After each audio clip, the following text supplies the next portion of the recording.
احساسك ايه وانت في قائد كبير بحجم سيدنا خالد بن الوليد عاش جزء من حياته الاخيره هنا في الشام؟ احساس جدا جميل لانه اصلا احنا بيقولوا لنا احفاد خالد. مسجد ومقام سيدنا خالد بن الوليد كان أول حاجة وبدون تفكير لازم نروحها في زيارتنا لحمص، بس ده لسه البداية وفي أماكن كتير هنروحها، فما تنسوش طبعا المتابعة. وصلنا لمسجد سيدنا خالد بن الوليد، أحد أعظم القادة العسكريين مش بس في العصر القديم، يمكن لحد النهارده. ده المسجد بتاعه وهو مدفون هنا في حمص. المسجد اترمم اكتر من مره وده شكله النهائي، يمكن الشكل عثماني شويه تركي شويه، لكن ده كان اخر ترميم للمسجد. قبل ما نزور عايزين نتكلم عن حاجه واحده، معركه واحده من المعارك اللي شارك فيها سيدنا خالد بن الوليد.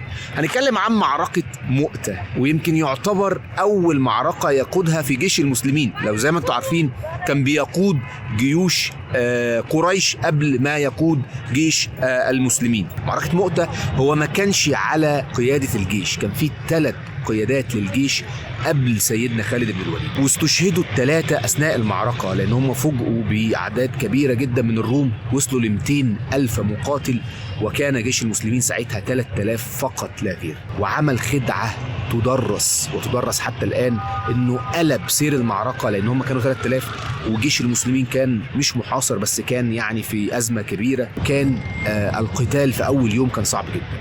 فجي اليوم الثاني نقل الميمنة للميسرة والميسرة للميمنة، فالعدو تاني يوم شاف الوجوه مختلفة وخلى الخيول تعمل غبار الليلة اللي قبليها عشان يحس الروم ان في امدادات جت من جيش المسلمين. وبدأ بعديها الجزء من المعركة، وبدأ بعد كده ينسحب جيش المسلمين لان خلاص كان لو كانوا كملوا المعركة كانوا هيموتوا جميعا.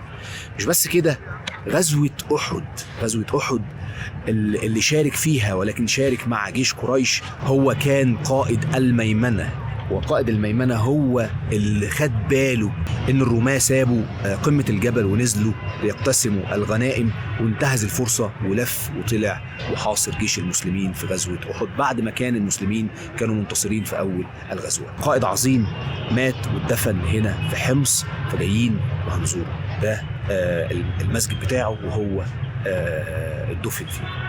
يلا خلونا نخش المسجد، نفرجكم عليه بسرعة ونزور قبره، ولسه جولتنا في حمص. عمر اخوي عامل ايه حبيبي؟ قابلنا عمر من حمص، واحنا اتقابلنا دلوقتي عند مسجد سيدنا خالد بن الوليد.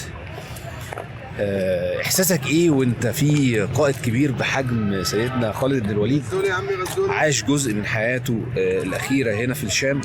طبعا هو كان قائد فتوحات الشام والعراق ودفن هنا. احساس جدا جميل لانه اصلا احنا بيقولوا لنا احفاد خالد، فهذا لحاله فخر.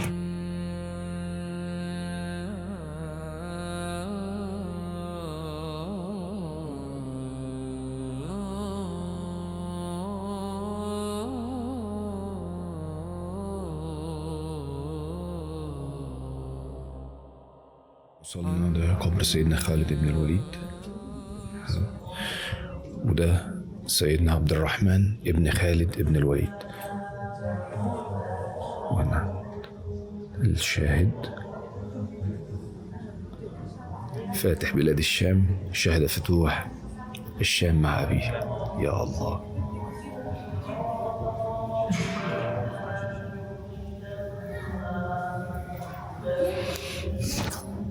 يعني لك أن تتخيل إن حد من أسباب دخول الإسلام للشام سيدنا خالد بن الوليد، يعني مش السبب الوحيد بس هو من الأسباب إن الشام مسلمة، سيدنا خالد والجيش اللي كان معاه.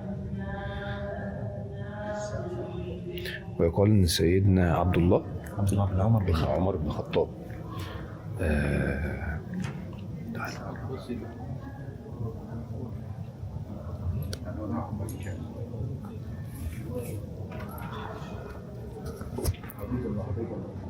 عبيد الله.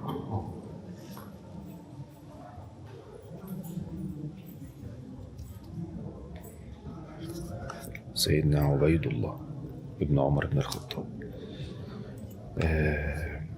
هنحكي لكم قصة صغيرة لما سيدنا عمر عزل سيدنا خالد بن الوليد عشان الناس ما تفتنش بيه، لأنه ما كانش بيخش معركة غير لما بيجي يكسبها. كسب أكتر من 100 معركة خلال رحلة حياته اللي امتدت تقريبا ل50 سنة. سبحان الله.